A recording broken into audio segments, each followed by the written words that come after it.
Okay, So, yeah, we're just supposed to awesome. So we are here. We've done a healing service tonight at the prayer furnace. And this is Deborah, and the Lord healed her. So what happened, Deborah? Well, when I came in, I was limping because I've had some problems with my hip. The doctor told me I had arthritis in that hip, and I had my sciatic nerve was pinched off.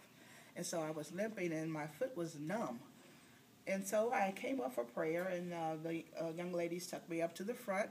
They prayed for me, and I know my leg was uneven, so my leg straightened out. Come on. Then the young lady asked me to get up and walk, and I came and walked around here up in the front, and I had no limp, and I didn't realize that the Lord had taken the numbness away until I went back to my seat, and I looked down at my feet, and I'm like, I was doing it, I didn't feel anything. I was like, oh my God, I don't even have any numbness anymore.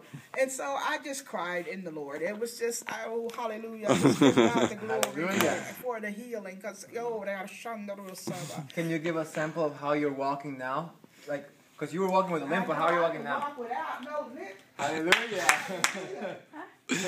Yeah. Bless the Lord. Praise the Hallelujah. Lord. Amen.